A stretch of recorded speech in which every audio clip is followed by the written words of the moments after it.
Mais souviens-toi de moi quand tu seras heureux et montre, je te prie, de la bonté à mon égard. Parle à ma faveur à Pharaon et fais-moi sortir de cette maison. Verset 23. Le chef des échansons ne pensa plus à Joseph.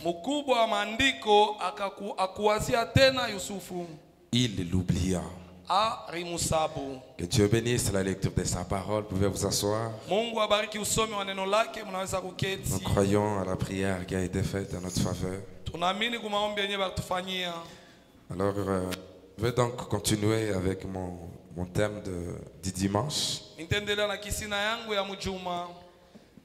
Et cet après-midi, j'ai voulu partager avec vous dans ce grand thème un petit sous-thème que je vais vous annoncer tout à l'heure. Alors, il est question de Joseph, comme nous le savons déjà, qui se retrouva un jour en prison parce qu'il avait désobéi à la femme de Potiphar. Et là, dans la prison, nous découvrons qu'il s'était retrouvé avec 2 officiers de Pharaon qui étaient enfermés avec lui. Et un jour, comme la Bible nous l'a dit, il vint vers eux un matin. Il les trouva dans la prison un matin. Et ils étaient tristes. Et cette tristesse venait du fait qu'ils avaient eu chacun un songe. Et ils n'avaient pas tous les explications de ces 2 songes. C'est comme ça que lorsque Joseph s'approche d'eux, voulant savoir pourquoi ils avaient mauvais visage, ils lui répondirent comme c'est écrit au verset 8, parlant de leurs songes que personne ne pouvait expliquer. C'est comme ça que Joseph leur parla disant, n'est-ce pas à Dieu qu'appartiennent les explications? Alors ils lui racontèrent leurs songes et Joseph leur donna l'explication. Et voici que parmi les 2, conformément à leurs songes, il y avait celui qu'on appelle le chef des échansons, qui devait quitter la prison pour être rétabli dans sa charge dans la maison du roi.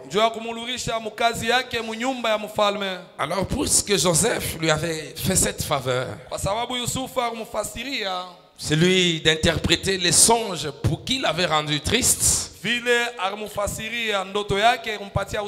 ce qui sûrement lui avait procuré de la joie, parce que ça a dû être pour lui une préoccupation. Voilà pourquoi il était triste. Alors, pour cette faveur-là, Joseph lui demanda un certain nombre de choses. Et c'est là que nous avons tiré notre message. C'est là que nous avons tiré notre message. Au verset 14, la Bible nous dit, Joseph parla donc à cet officier. Mais souviens-toi de moi quand tu seras heureux. Oui, il devait être heureux parce qu'il était en train de retourner dans sa charge. Et ce n'était pas n'importe quelle charge. Il travaillait à côté du roi. Et étant dans cette position, Joseph savait qu'il avait, que cet officier avait un accès que les autres ne pouvaient pas avoir. Yusufu alijua ya kwamba ule askari anaweza kuongea na mkubwa wengine hawawezi kuongea naye. Alors c'est pourquoi il dit, montre, je te prie, de la bonté à mon égard. Kwa maana anamwambia ukwe na usamaha na rehema kwangu. Après t'être souvenu de moi. Na ukumbuke juu yangu. Après t'être souvenu de moi. Kisha kunikumbuka. Alors aie de la bonté, je te prie, à mon égard. Na kusi uwe na rehema kwangu. Parle à ma faveur à Pharaon. Sema juu ya bahati yangu kwa Faraoni. Et fais-moi sortir de cette prison. Na unitoshe mwikifungo. Et ce qui est désolant, c'est que quand on arrive au verset 23, nous nous trouvons que cet officier du roi, étant retourné dans sa charge, étant redevenu un homme heureux, il ne pensa plus à Joseph. Il l'oublia. Alors nous avons dit que nous ne devions pas rester dans l'histoire. Parce que oui, Joseph fait partie de l'histoire. Et ce qui nous intéressait, c'était plus notre Joseph à nous. Et c'est alors que Frère Branham nous a dit dans la prédication l'ange de l'Alliance, un message du 1er mars 54 au paragraphe 13. Frère Branham nous disait que Joseph était un type parfait de Christ. Et donc lorsque nous parlons de Joseph, pour nous il est question de Jésus-Christ. C'est de lui que nous devrions nous souvenir. Parce que nous avons compris que c'est lui notre source de bénédiction. C'est lui notre source de bonheur. C'est de lui que nous tirons notre joie. C'est lui qui nous guérit lorsque nous sommes malades. Lorsque nous sommes affligés, c'est lui qui nous console. Lorsque nous avons des problèmes sans solution, c'est lui qui nous donne des solutions. Amen. Et c'est lui qui nous a promis dans sa parole, ou qui nous a dit dans sa parole, que je connais les projets que j'ai formés pour vous, dit l'Éternel. Des projets de paix et non de malheur. Et nous savons que la Bible dit que la paix que Christ nous donne, elle dépasse toute intelligence. Et ce qu'il a dit au travers des gens, je souhaite, bien aimé, que tu prospères à tous égards et que tu sois en bonne santé comme prospère l'état de ton âme. Et Frère Branham nous disait le dimanche que pour ce qui est de la bénédiction, ou pour ce qui est des bénédictions que Dieu nous donne, il ne nous garde pas dans la monotonie. Il ne nous donne pas les mêmes choses chaque jour. Non, il nous donne de nouvelles bénédictions chaque jour. Frère dit une bénédiction qui suit une autre.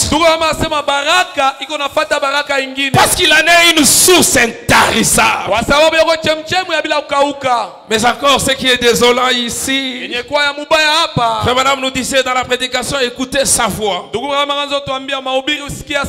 Une prédication du 5 octobre 58. Au paragraphe 54 vers le milieu, Frère Branham disait que la prospérité ruine toujours l'homme. La prospérité ruine toujours les gens. Il dit c'est dur comme déclaration, mais la prospérité éloigne l'homme de Dieu. Lui dans sa bonté, il veut que nous soyons bons, nous soyons bien. Il veut que nous soyons comme cela. On nous a dit qu'il veut que nous soyons bénis. Mais lorsqu'il nous bénit, il semble que l'homme dans cette position, dans la position de la prospérité, msimamo ya utajiri, il s'éloigne toujours de Dieu. anenda mbali na Mungu kila Abraham mara. disait, Ndugu anaanza kusema, Dieu a dit à un endroit dans la Bible quelque chose dans ce sens. mu Biblia Mungu alisema kitu ya ile aina. Il a dit, Alisema, quand je t'ai béni wakati nikubariki et que je t'ai donné beaucoup de choses, na nikupatia vitu mingi, quand tu étais pauvre wakati kwa maskini et que tu n'avais rien, au kwa na kitu, je suis venu vers toi nilikuja kwako et tu m'écoutais na uanza kunishikia et me servais. na uanza Mais kunitumikia. quand j'étais béni Lakini wakati nikubariki et t'ai donné plein de na choses, ukupatia vitu mingi, alors tu as détourné ta tête de moi. pale ulienda mbali na mie, Comme l'officier du roi, sawa vile askari ya mfalme qui après avoir bénéficié de la faveur de Joseph, kisha kupata bahati ya Yusufu, quand il arrive chez son maître, wakati afika kwa mwalimu wake il oublie Joseph. anasabu Yusufu, Il ne pense plus à lui. akuwaza tena njoo ya Yusufu. Mais le conseil du prophète, c'est celui-ci. Shauri ya nabii C'était dans ses souvenirs du Seigneur. iwa mahubiri kumbuka njoo ya Bwana. Nous avons lu le paragraphe 42, 43, Tulisoma nokta yake 42 na 43 jusqu'à 44. Frère Madame nous disait, fika 44. Ndugu mama kanza kutuambia, pendant que nous nous régalons de ces bénédictions, wakati tuko nafurahika na mabaraka hii, Dieu nous bénit. Mungu anatubariki, Il nous accorde ses faveurs. atupatia mabati yake, Il satisfait à nos besoins. anafurahisha kwa lazima yetu. Pendant que nous nous réjouissons de cela, Wakati tuko nafurahikia nayo, Frère Madame dit, chacun ressentant sa présence et disant, ndugu Branham anasema kila mtu anasikia uwepo wake na anasema Amen, gloire à Dieu, alléluia. amina, utukufu kwa Mungu, Il dit, et haleluya. tout par cela, Anasema kupitia ile yote alors nous pouvons nous souvenir tunaweza kukumbuka de celui qui ne nous les a apportés. ule alitupatia hayo. Pendant que nous nous réjouissons des bénédictions de Wakati Dieu, tuko nafurahikia na mabaraka ya Mungu, nous pouvons nous souvenir de celui qui ne nous les a apportés. tunaweza kukumbuka yule alitupatia Comme hayo. on dit, c'est lui qui a rendu cela possible. Ndugu anasema ule aliwezesha ile, Se souvenir de lui. kumkumbuka. Il dit peut-être que nous jouissons tellement de bénédictions Saa zingine tuko nafurahikia sana na baraka, que nous oublions simplement leur provenance. tunasabu kule natokea. Nous étions malades, nous avons prié, Dieu nous a guéris. Kwa magonjwa tunaomba Mungu atuponesha. Et pendant que notre santé va bien, Wakati afya yote kwa nzuri, nous oublions qu'il a été Jéhovah Rapha pour nous. tunasabu ndani ya kwa Yehova Rafa juu yetu. Madame nous disait, j'ai été une fois surpris. Ndugu tuambia mara moja nilistushwa, J'allais avec un groupe de chrétiens d'une certaine église. nikaanza kwenda na kundi ya batu wa mkanisa fulani, Et ils se sont assis pour manger. na barikala njuu ya kula, Ils n'ont point rendu d'action de grâce à Dieu pour leur nourriture. lakini abakushukuru kwa Mungu njuu ya chakula yabo. Des chrétiens. Bakristu, Un groupe de chrétiens. kundi ya Bakristu Ne rendant pas d'action de grâce à Dieu pour leur nourriture. banashinda kushukuru Mungu njuu ya chakula yabo. Et quand Frère Branham leur reproche de Na cela, wakati tu wakemea njuu ya ile, leur réponse était après tout c'est Dieu qui donne. jibu yabo ilikuwa kisha yote ni Mungu Le Frère Branham anayetupa. disait, Ndugu anaanza kusema, j'ai dit cela me rappelle un cochon sous un pommier. asema ile ilikumbusha ngulube chini ya muti. Vous savez, Unajua les pommes tomberont, mapomi itanguka, les frapperont à la tête itamupiga kukichwa au long de la journée. kando kando ya siku, Mais il ne lèvera jamais les yeux pour voir d'où elles viennent. lakini hata nyangula kichwa yake kuangalia inatokea wapi. Et c'est l'attitude de beaucoup de chrétiens aujourd'hui. Na leo njo hali ya Bakristu Les gens qui se mingi, comportent comme le peuple d'Israël. watu wanakuwa na tabia sawa taifa ya Israeli. Abraham dit que c'est quand ils étaient en détresse Ndugu amasani, wakati walikuwa mtatizo qu'ils cherchaient Dieu. na pale wakaanza tafuta Mais Mungu, quand Dieu les bénissait, wakati Mungu akaanza wabariki, quand il leur accordait tous leurs besoins, wakati anaanza wapatia lazima yabo yote, aussitôt ils se détournaient de Dieu. mara mabarenda mbali na Mungu. Mais il nous a dit, Alituambia nous les enfants de Dieu, shie batoto wa Mungu, les chrétiens que nous sommes, Bakristu vile nous tuko, devrions être en bon terme avec Dieu tunapasha kuwa mapatano na Mungu pendant que tout va bien. wakati vyote viko mzuri, Et au moment de la détresse, na wakati ya magumu c'est Dieu-là ule Mungu sera pour nous un secours atakuwa msaidizi qui kwetu, ne manque jamais dans la détresse. kamwe akosake mu magumu. Pendant que le travail marche bien. Wakati kazi inaendelea mzuri. Pendant que le dollar entre. Wakati dolari inaingia. Pendant qu'on est en bonne santé. Wakati tuko mwafya nzuri. Pendant que les enfants vont à l'école très bien. Watoto wanaenda mzuri kwa masomo. C'est alors qu'il faut être en bon terme avec Dieu. Jo pale napasha kuwa mapatano mzuri na Mungu. Et ce Dieu là. Na ule Mungu ne nous abandonnera jamais au moment de la détresse. Kamwa sitwacha mwakati ya magumu. Nous avons parlé de cet homme qui avait trouvé la petite fleur magique. Tulisema njoo ya ule mtu alipata kaua kabuchawi. Cette fleur qui avait la capacité d'en finir avec la pauvreté de cet homme-là. Et la seule condition que la fleur avait donnée à cet homme, c'était de la voir avec elle partout où il devait être. Et quand l'homme est entré dans la montagne, il a trouvé les pierres précieuses. Vraiment dit tout ce qui les préoccupait à ce moment-là, c'était de sortir vite pour aller montrer à ses amis comment il était devenu riche. Mais la fleur ne cessait de lui dire: tu as oublié la chose essentielle. Tu as oublié la chose essentielle. Et l'homme emporté par ses richesses est allé jusqu'à dire à la fleur: tais-toi.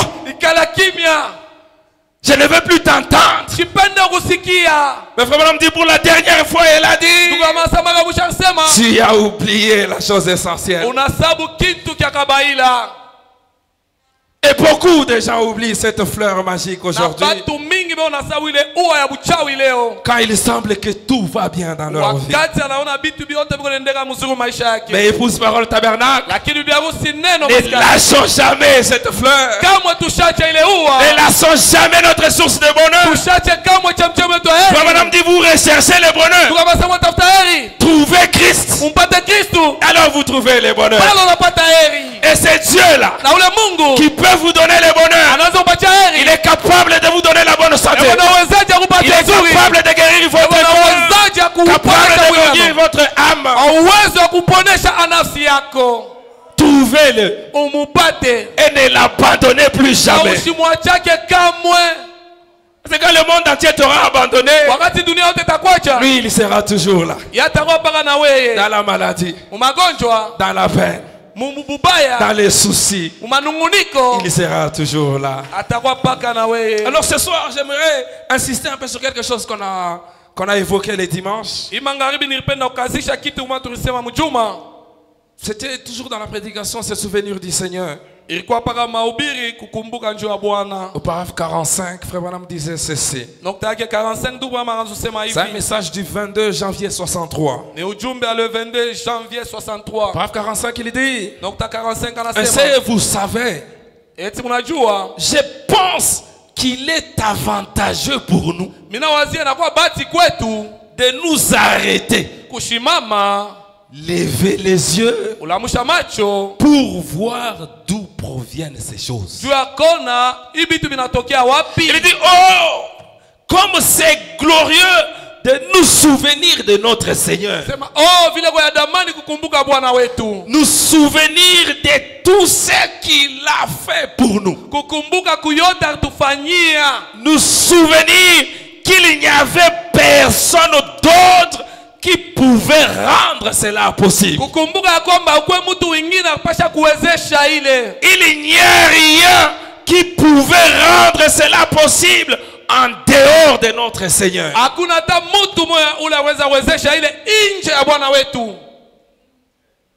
Et de quoi il est question ici?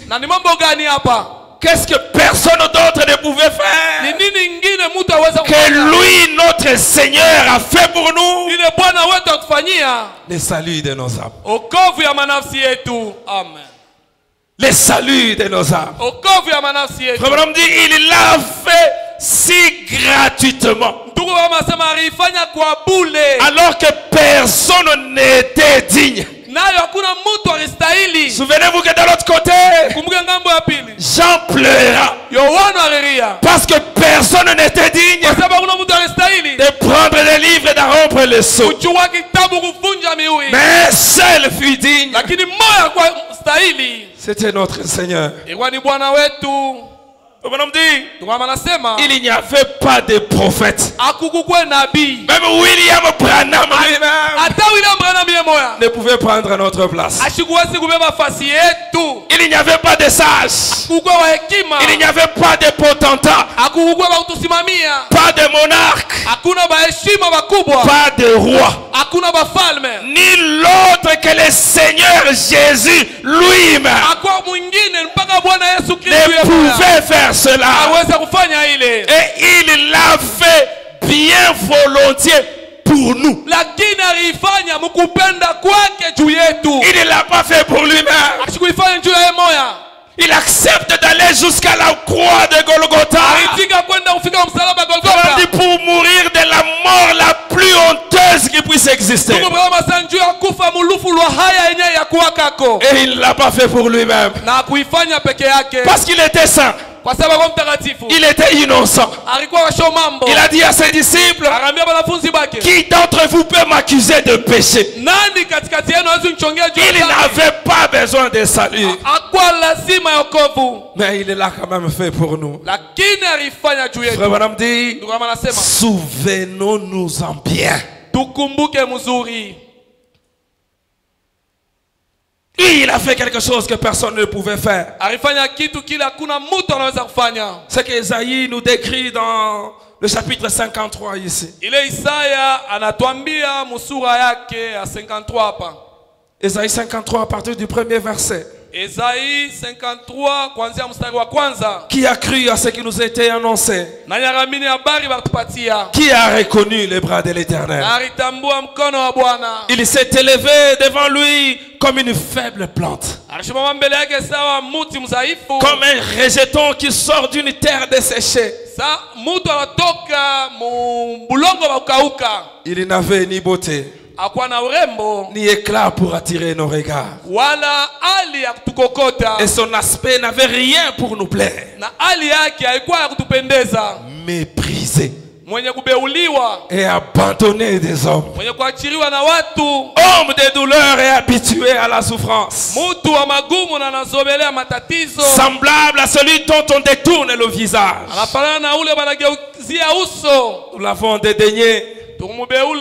Nous n'avons pas fait de lui aucun cas. Mais cependant, ce sont nos souffrances qu'il a portées. Lui qui ne les méritait pas, il a accepté de les porter pour nous. C'était nos douleurs qu'il s'est chargé. Et nous l'avons considéré comme puni, frappé de Dieu et humilié. Mais il était blessé pour nos péchés, brisé pour nos iniquités. Le châtiment qui nous donne la paix est tombé sur lui. Et c'est par ces meurtrissures que nous sommes guéris. Qui pouvait faire ça en dehors de notre Seigneur? La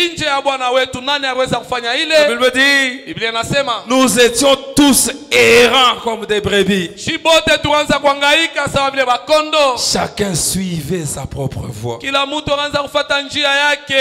l'Éternel a fait retomber sur lui l'iniquité de nous tous. Pourquoi ne pas nous souvenir d'un tel être? Quelqu'un qui accepte de se charger de nos souffrances, de se charger de nos douleurs, d'être meurtri pour que nous soyons guéris, d'être châtié pour que nous ayons la paix. Qui d'autre pouvait faire cela? Nani mwingine anaweza kufanya ile? Et frère Branham, quand il en parle dans ces jours-là sur le calvaire, Ndugu wangu, wakati kunasema mu mahubiri ile siku Calvario, au paragraphe 44, nukta yake 44, il dit une chose à la fois glorieuse et importante anasema kitu kia muhimu na kabaila, que le calvaire représente pour nous Calvario inamaanisha juu yetu et pour le monde, na juu ya dunia. c'est qu'il a réglé une fois pour toutes la question du péché. Alimaliza mala moya mambo ya zambi. Une fois pour toutes. Mala moya. On peut qu'il n'y a personne aujourd'hui Pala kuna mtu leo qui a le pouvoir de nous condamner. Eo na mamlaka kutukumu. Parce que la question du péché ata mambo ya zambi a été résolue une fois pour toutes au calvaire. Balimaliza kwa lote Calvario. Comme dit, l'homme fut trouvé coupable du péché. Tukamasa mtu ahukumiwa na zambi. Et nul homme ne pouvait payer le prix du péché. La peine était si lourde que personne ne pouvait en payer le prix. Je crois vraiment que Dieu a voulu qu'il en soit ainsi. Que la peine soit si lourde qu'aucun homme ne sache la payer. Ainsi il pourrait le faire lui-même. Maintenant la peine pour le péché, c'était la mort. Nous méritions tous la mort. Parce que là au commencement il a dit à Adam, puisque si vous touchez à cet arbre, vous mourrez. C'était ça la peine que l'homme devait trouver. Nous étions tous nés dans le péché. Nous avons tous été enfantés dans l'iniquité. Nous sommes tous venus au monde en proférant des mensonges. Par conséquent, aucun d'entre nous n'était digne. Où on ne pouvait trouver personne sur la terre qui le fût. Personne ne pouvait le faire. Prendre la place des pécheurs. Devenir lui-même péché. Pour que nous nous devenions des saints. Personne ne pouvait le faire. Madame 53, frère Madame dit, un jour finalement, c'est ce jour-là sur le calvaire, quelqu'un descendit de la gloire. Quelqu'un du nom de Jésus-Christ, le Fils de Dieu, qui vint de la gloire, et le calvaire fut accompli. Ce fut le jour où le prix fut payé, où la question du péché fut réglée pour toujours. Et cela ouvrit la voie vers cette chose dont nous avons faim et soif. Cela nous amena à un lieu de satisfaction. Parce qu'un homme a accepté de le faire. Quand il parle de notre salut, il dit, votre salut a coûté cher à Dieu. Parce qu'il a fallu qu'il prenne son fils, son unique, pour l'offrir en sacrifice pour nous.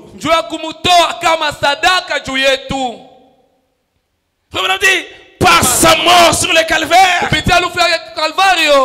il vient réconcilier l'homme avec Dieu. Puisque la communion était déjà brisée par le péché. L'homme n'avait plus accès à ces lieux de satisfaction. L'homme était errant. Mais par cette mort du calvaire, la communion est rétablie. L'homme ne peut plus demeurer dans l'esclavage du péché. Ce jour-là, cet esclavage a été brisé. Le diable ne pouvait plus retenir l'homme dans son cachot. le prix venait d'être payé sur le bois du Calvaire. Et j'aime les paroles d'Ésaïe 40. Le verset 2. La Bible dit: parlez au cœur de Jérusalem et criez-lui que sa servitude est finie.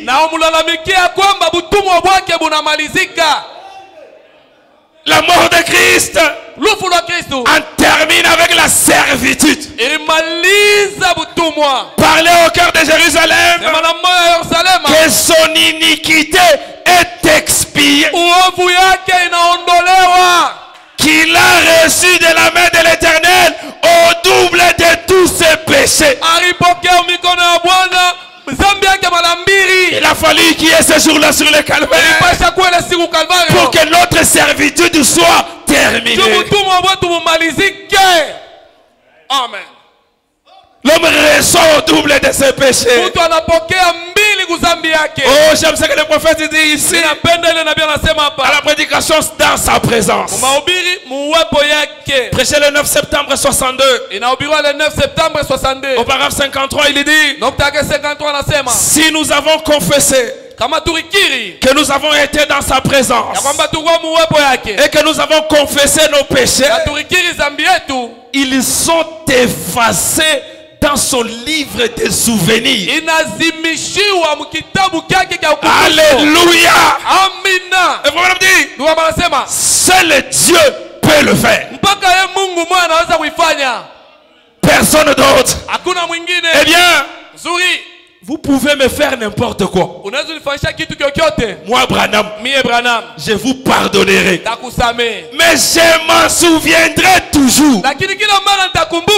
Si je vous faisais quelque chose, vous pourriez me pardonner. Mais vous vous en souviendrez. Mais Dieu, il peut pardonner et l'oublier. Amen. Il pardonne et il oublie.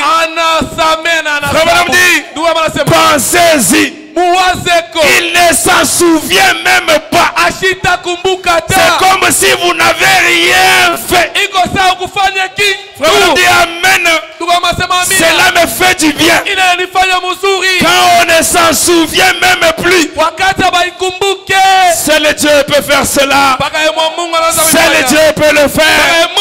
Il a dit qu'il effacerait cela dans son livre de souvenirs. Moi, je ne peux pas le faire. Vous ne pouvez pas le faire. Parce que nous n'avons pas ce petit sens limité. Nous n'avons que ce petit sens limité.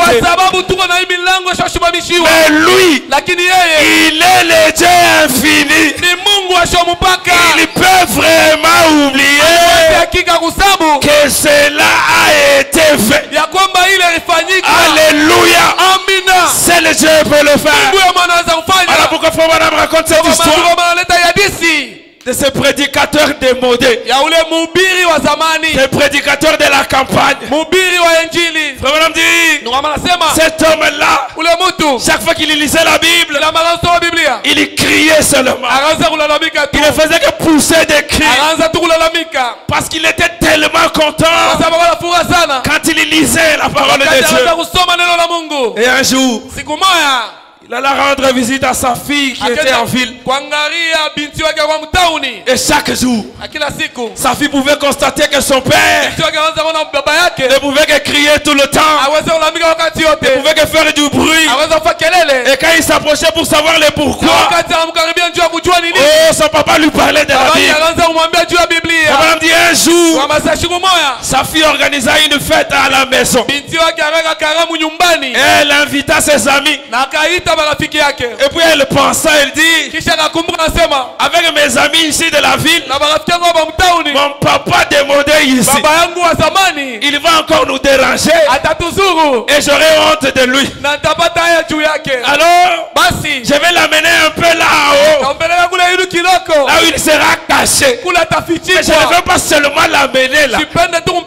kule. Je veux aussi lui arracher la Bible. Mitamunyang'anya Biblia. Parce que si je le laisse là, Kwa sababu ninamwacha pale. avec cette Bible, Na hii Biblia. il finira par descendre avec ce bruit. Mwisho wake atashuka na hii makelele. Vraiment me dit, Ndugu anasema. sa fille lui donna un livre de géographie. Binti wake akampatia kitabu cha Elle dit geografia. avec ça, Hasa na hii. je suis certain Ndio na hakikisho. qu'il sera calme aujourd'hui. Atakuwa mpole Mais leo. tout d'un coup, Mara moja. il entend des cris, Anasikia il entend du bruit. anasikia kelele. Sa fille a dit ça, ce n'est pas normal. Binti sasa hii haina sawa. Ce n'est pas possible. Haiwezekani. Comment quelqu'un peut faire du bruit avec un livre de géographie? Namna gani mtu atafanya kelele kitabu cha Mon geografia? papa est devenu fou. Baba yangu anakuwa mazimu. Quand sa fille va à l'encontre de son papa, Wakati bibi binti anaenda kwa papa, baba qu'est-ce yake. qui ne va pas? Baba nini aende? Avec un livre de géographie, Kitabu ya geografia. tu fais du bruit. Uko unafanya kelele. Dis ma fille, Binti wangu. tu as très bien fait. Unafanya mzuri sana. En me donnant ce livre de Unipatie géographie. kitabu cha geografia. Tu sais, pendant que j'ai livré ce Unajua livre, wakati unasoma kitabu. j'ai appris Nilifunda. que la mer Mama avait une profondeur.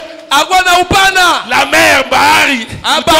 Bahari. La mer avait une profondeur Bahari kuwa na upana. qu'on ne pouvait pas atteindre. Hapakuweza kufikia. Et quand je pense Na wakati mimi nawaza. que mes péchés Dhambi ont yangu été pris ilibebewa. et jetés dans la mer de l'oubli, Inatupiwa mubari ya ça me kusabu. pousse à crier de joie. Inanituma Ça me ninapiga furaha. pousse à faire du bruit. Inanituma Ah, est-ce qu'on ninapiga peut kelele. acclamer très Eti fort bila pour ce Dieu? kupiga mikono juu ya Bwana wetu. Mes péchés Dhambi yangu jetés dans la mer de l'oubli. banaitupa mubari ya Et kusaulika. Dieu ne s'en souvient même plus. Na Mungu ashikumbuka C'est tena. comme si je ne les avais jamais connus. Iko saa kama nilikuwa shaifanya. Qui peut faire ça? Na anaweza kufanya ile. Dieu lui-même. Mungu ya moya. Ah, il mérite que nous puissions nous en souvenir. Anastahili Il tumkumbuke. mérite que nous pensions à lui. Anakumbuka ina maana tumweze juu yake. Frère Madame se retrouve dans un restaurant. Ndugu amajikuta mu restaurant. Il dit pendant que j'étais assis, Wakati washawikala. j'ai vu une dame entrer. Nikaona mke mwanaingia. Elle était très mal habillée. Awasha kuvala mbaya. Elle s'est assise là avec un policier Alikala pale na askari moya. en train de mal se comporter. Bego anza kusema bibaya. Quand j'ai regardé cela, j'ai eu mal. Wakati niliona ile mnasikia Elle dit, mbaya. mes enfants vont grandir dans ce monde souillé comme celui-ci. Watoto yangu watakoya muhimu dunia ya uchafu J'ai sawa hivi. commencé à dire dans mon cœur, Na moyo wangu mimi naanza kusema. est-ce que Dieu ne peut pas ôter cette femme de la terre? Eti Mungu hawezi kuondosha mke Comment duniani. Dieu peut supporter ça? Namna gani Mungu anaweza kuvumilia hii? Et pendant que j'étais en train de penser à ça, Wakati nilianza kuwaza ile. tout de suite une vision est venue. Mara mo onyo inanikuya. Frère Madame dit, Ndugu anasema dans cette vision-là, ile onyo ile. nous sommes dans la prédication. Pourquoi? Tuko mahubiri juu ya nini? Au paragraphe 17. Nokta yake 17. Un message du 25 janvier 61. Ujumbe le 25 janvier 61. Il dit ensuite, Sasa baadaye j'ai baissé les regards nikaangalia dans cette vision-là. mwile onyo Je me suis vu. nikariona Moi, Branham. mie Branham Je me suis vu. nililiona Pendant que j'étais en train de condamner cette femme-là. wakati nilianza hukumu mke ule. Mon homme dit, Ndugu anasema il semblait que je me tenais juste sur la terre. ilionekana kwamba niwesha shimama duniani. Et chaque fois que je faisais quelque chose de mal, Na kila mara nilifanya kitu kibaya, mon péché montait rencontrer Dieu. dhambi yangu ilianza kupanda na kutana na Mungu.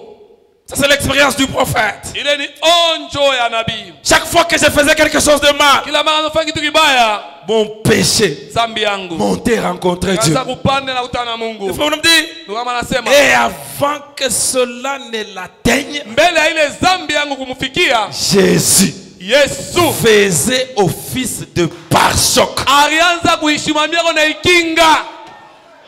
Amen. Faisait office de pare-choc d'une voiture entre moi et Dieu. Alianza kufanya kazi ya ukingo kati ya mie na Mungu. On me dit, voyez-vous, Ndugu anasema mnaona? cela le frappait. Ile kamupika.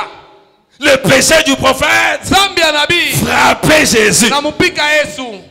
qui jouait le rôle de pare-choc. Alianza kufanya kazi ya ukingo. On me dit, Ndugu anasema et il mettait sa main dans son côté. na alianza kuweka mkono wake pembeni yake, Les larmes coulaient de ses yeux. machozi ilianza kuvuja macho yake. Et je l'entendais dire, Anamsikia wanasema, Père, Baba pardonne-lui. umusamehe, Père, Baba pardonne-lui. Pardonne William Branham.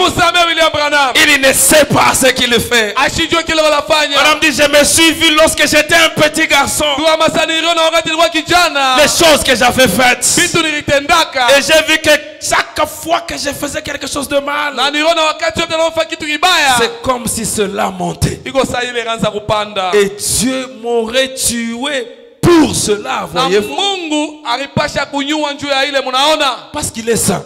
Le péché ne peut pas tenir en sa présence.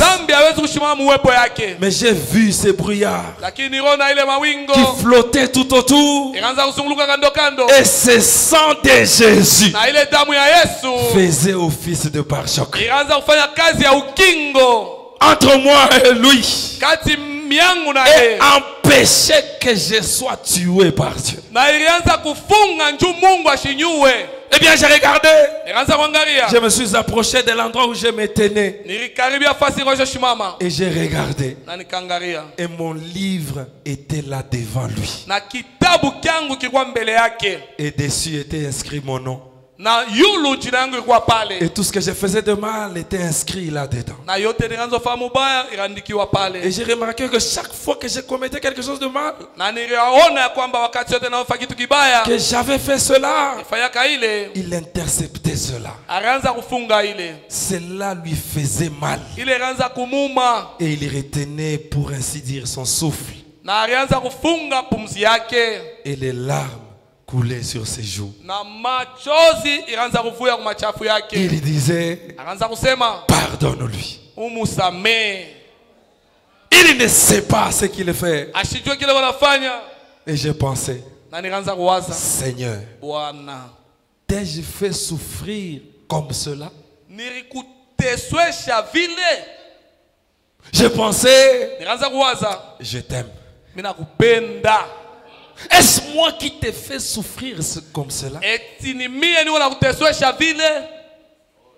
Tu veux dire que ce sont mes péchés qui ont fait cela? Et quand Fabanam sort de la vision, il va voir cette femme-là. Il dit, pendant que j'étais assis, que je te regardais, regarde les choses que je pensais contre toi. Mais quand Dieu m'a montré dans la vision tous les péchés que j'avais commis et ce que son sang faisait pour mes péchés, alors je suis venu pour te parler de cette situation-là. Et là même, cette femme s'est agenouillée. Elle s'est repentie de ses péchés. Le sang de Jésus-Christ coulait sur le bois du calvaire, faisant office de pare-choc. Qui pouvait faire cela en dehors de Dieu lui-même?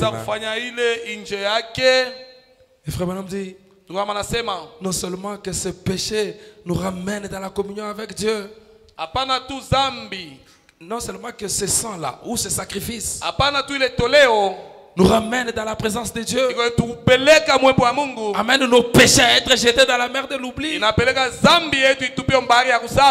dit, mais elle ouvre aussi, ce sacrifice ouvre aussi une voie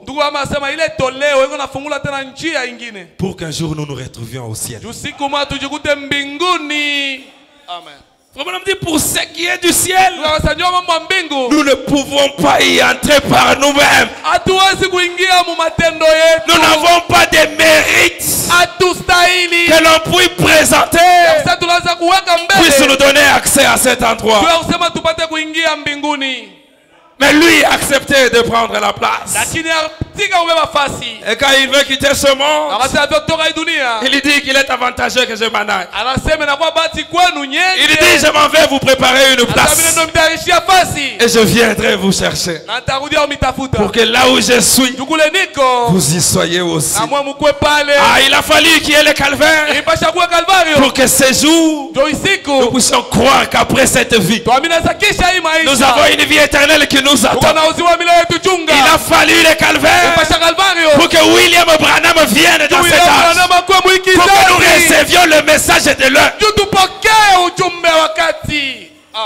n'eût été le calvaire, kama ina Kalvario, nous ne serons pas ce que nous sommes ce soir. atukupashe kuwa hiki tuko hii magharibi. Amen. Alors notre message, Ujumbe wetu c'est de se souvenir du Seigneur. ni kukumbuka njoo ya Bwana, Pensez à tout ce qu'il a fait pour nous. kuwaza yote atufanyia, Pensez à cette grande bénédiction du salut de nos âmes. kuwaza ile baraka kubwa ya wokovu ya nafsi yetu. Écoutez ce frère nous dit. Sikia kile ndugu ambaye Dans anatuambia ce jour-là sur le calvaire, mahubiri ile siku Kalvario, paragraphe 79. nukta yake 79, Il dit d'abord, anasa kwanza examinons ces faits. tuchunguze hii mambo, Et nous avons examiné ce jour-là sur le calvaire. na ile tulichunguza ile siku On Kalvario. dit, voyons ce que cela a signifié pour nous. Anama sema tuone ile rimaanisha juu yetu. Et nous avons compris ce que le calvaire a signifié pour nous. Turielewa maana ya Kalvario juu yetu. Écoutez maintenant. Sikie sasa. Et par conséquent, Na kupitia ile, après avoir découvert ce que le calvaire a signifié pour nous, kisha kuvumbula maana ya Kalvario juu yetu, on dit par conséquent, tunaweza kupitia ile, c'est que nous devons faire à cet égard. ile tunapasha kufanya kuhusu ile. Est-ce que nous devrions nous limiter à nous réjouir de ce jour-là sur le calvaire? Eti tunaweza kubakiria kufurahi njoo ile siku Kalvario? Non, nous avons aussi quelque chose à faire. Hapana, tuko na shida kitu cha kufanya. On dit, Ndugu anasema, que devons-nous faire, vous et moi? mwe na mie tunapasha kufanya nini? Donc nous avons quelque chose à faire. Basi tuko na kazi ya kufanya. Et ma petite exhortation, Na onyo yangu kidogo c'est de se souvenir de cette œuvre-là. ni kukumbuka ile tendo. Amen. Se souvenir de cette œuvre. Kumbuka ile tendo Et faire quelque chose pour Dieu. na kufanya kitu kimoja juu ya Mungu. Faire quelque chose pour Jésus. Kumfanyia Yesu kitu. Quand Joseph a demandé à l'officier de se souvenir de lui, Wakati Yusufu alilomba askari il te amkumbuke, souvenant de moi, kunikumbuka, montre de la bonté à mon égard. onesha rema kumbele yangu, Parle à ma faveur. sema njuu ya bati yangu. Mes frères et sœurs, Bandugu ya dada yangu, nous avons aussi quelque chose à faire. na shi tuko na kazi ya kufanya. Et pendant que je termine, Na wakati tunamaliza, j'aimerais partager avec vous ces quelques mots du prophète. nilipenda kusema na mwa misemo chache ya Voir ce que nabii. nous pouvons aussi faire face à cette œuvre du calvaire. Mone ile tunapasha kufanya kwa ile tendo ya Kalvario. Comme on dit, dans Dieu faisant sa promesse. Ndugu anasema mahubiri Mungu anafanya malako yake. Prêché le 9 décembre 56. Inahubiriwa le 9 décembre 56. Au paragraphe 18, il dit, Nukta yake 18 anasema, si je ne croyais pas en Dieu, kama shikuwa naamini mwa Mungu, je serais ici cet après-midi contre lui. hii magharibi ningelikuwa hapa niona pingana naye. Amen. Amina.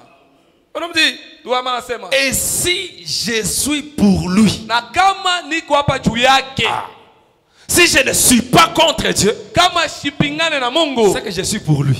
baraka niko juu yake. Et je crois que je parle à des gens qui sont pour Dieu ce soir. Naamini niko na sasa watu wako juu ya Mungu magharibi. Écoutez les prophètes. Sikia nabii, Et si je suis pour lui, na kama niko hapa juu yake, il vaut plus que ma vie. anakuwa na bei kushindia uzima wangu. Est-ce que je peux entendre un grand amen? Sikia amina kubwa. Il vaut plus que ma vie. Anakuwa na bei kupita uzima wangu. J'aimerais donner ma vie pour lui. Nilipenda kutoa uzima yangu juu yake. Voyez-vous?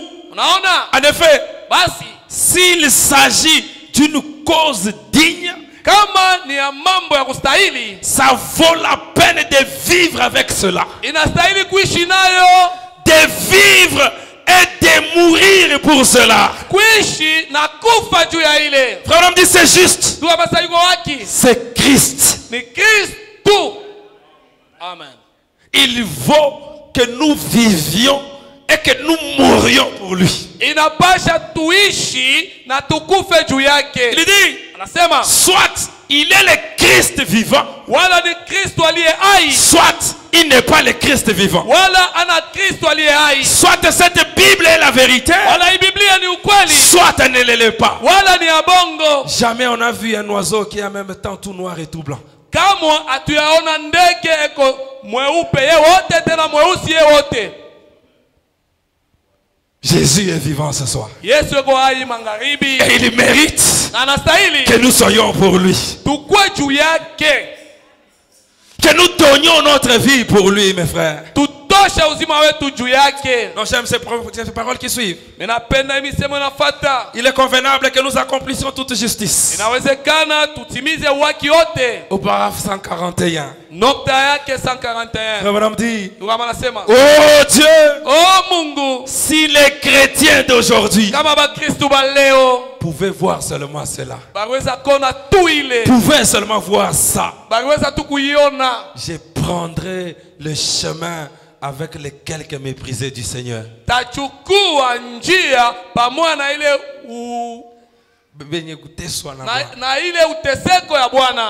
Les quelques méprisés du Seigneur. Écoutez ça. J'ai commencé avec Jésus. Oh Seigneur, mène-moi jusqu'au bout. Amen. J'ai commencé avec lui et je vais aller jusqu'au bout. Dans l'épreuve, dans les difficultés, la peine, la mort, la maladie, la tristesse, je prendrai toujours parti pour Jésus. Je prendrai toujours parti pour Jésus afin de prendre position. Sur Christ et les rocs solides, je me tiens. Tout le reste n'est que sable mouvant. Tout le reste est en train de sombrer. Les royaumes tomberont. Les nations se disloqueront. Les dénominations se disperseront. Les théologiens mourront. Mais la parole de Dieu restera toujours la même. Et le Jésus dont nous parlons ce soir, il est la parole révélée de l'âge. Il est la parole ointe du jour. Pendant que tout prendra fin, cette parole subsistera à jamais. Et nous avons intérêt à prendre parti pour ce Jésus. Alléluia. Madame dit, vraiment je termine comme le temps est déjà parti. Dans la prédication pour accomplir ces prodiges. Paragraphe 29, partie B. Parce qu'il est question de Jésus. Parce qu'il est question de prendre parti pour lui. Écoutez ce que Frère Branham nous dit. Mettez-vous à chanter les hymnes. Mettez-vous à chanter les hymnes. Mettez-vous à lire la Bible. Et c'est Jésus-là. Cet étranger-là vous apparaîtra aussi. Méditez sur la parole. Des gens qui ont pris parti pour Jésus, ils ont le temps pour lui. Ils ont le temps pour Jésus. Le temps de lire sa parole. Le temps de méditer sur cette parole. Le temps de venir à l'église. C'était pendant que ceux qui étaient partis à Emmaüs en chemin se sont mis à parler de lui, qu'il est sorti des bois. Donc nous pouvons aussi le voir. Parce qu'il n'est pas une pensée. Il n'est pas un mythe. Jésus c'est un être vivant. Et si nous voulons aussi le voir, pensons à lui. Parlons de lui. Donnons-lui de notre temps. Prenons position pour lui. Amen. Il nous apparaîtra. La raison pour laquelle nous n'avons pas de bénédiction spirituelle, c'est que nous consacrons trop de temps à regarder la télévision. mingi kuangalia television. Trop de temps à lire les journaux. Wakati mingi tuko napitisha mkusoma ma journaux. Ou à écouter quelque chose que nous ne devrions pas écouter. Wala kusikia kitu kila tukupashe kusikia. Et nous ne rachetons pas le temps. Na tukomboa wakati. Mais nous les consacrons aux choses du monde. Lakini tuko naitolea kubitu vya dunia. Plutôt que de consacrer notre temps au Seigneur Jésus. Kuliko kutolea wakati yetu kwa Bwana Yesu. Voilà pourquoi nous n'avons pas de bénédiction spirituelle.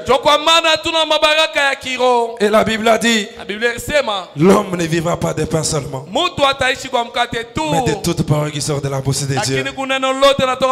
On dit, les chrétiens vivent de la parole. Est-ce que les chrétiens peuvent dire un grand amen?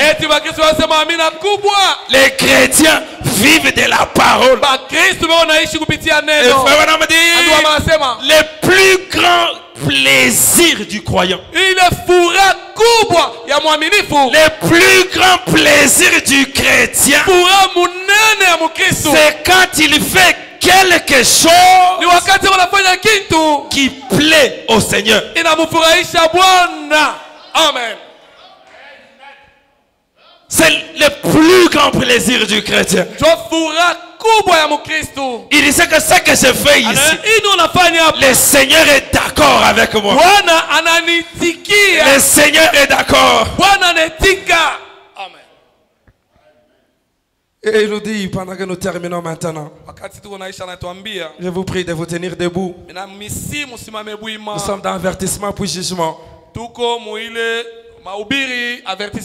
Paragraphe 195, frère Branham dit, ce peut être votre dernière occasion. Que vous soyez jeune ou vieux, vous pouvez aller à l'église. Ne laissez rien d'inachevé. Ne laissez rien d'inachevé. Soyez profond et sincère. Laissez tout péché et toutes choses de côté. Écoutez, regardez Dieu en face et demandez, Seigneur, est-ce que je te suis agréable? Regardez Dieu en face. N'ayez pas honte de lui. Et posez-lui cette question. Seigneur, est-ce que je te suis agréable? Que puis-je faire d'autre? Seigneur Jésus, quand cette vie sera finie, je n'aurai plus l'occasion de te servir. Pendant que nous sommes en vie, profitons de cette occasion qu'il nous donne. C'est ma seule chance, Seigneur Dieu. Fais-moi savoir ce que tu attends de moi. Écoutez les prophètes. Que ça soit ceci ou cela, je le ferai volontiers. Lui n'était pas obligé d'aller à la croix, mais il y est allé volontiers. Pourquoi ne devions-nous pas faire de même? Pendant qu'on nous prépare, ma foi regarde à toi. Toi, agneau du calvaire. On dit face à tout cela, faisons l'inventaire de nous-mêmes. Ce soir, réfléchissons juste avant de commencer à prier. Quelle est ma position vis-à-vis de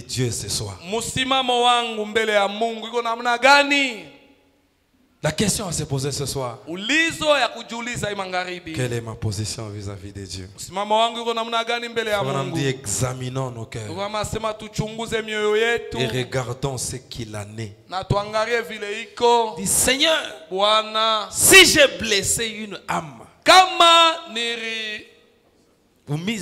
niliumiza nafsi moya, si un pied s'est écarté de la route, kama ribu iliondoka si njiani, un pied s'est écarté de la route, kama mugulu iliondoka njiani, quoi que j'ai fait, yoyote nilifanya, ou dit qu'il soit faux, wala ile nilisema ikuwe ya mubaya, oh Dieu, oh Mungu, pardonne-moi cela. unisamee kuile. Pendant que nous réfléchissons à nous-mêmes ce soir, wakati ndani yetu tunafikiri, Seigneur, Bwana, te suis-je agréable? nakupendeza?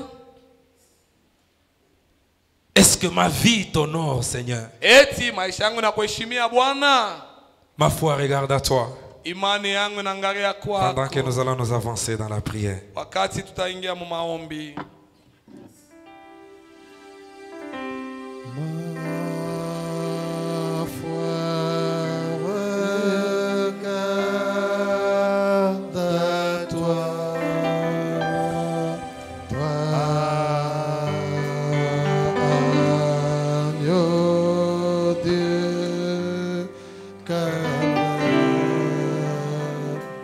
Oh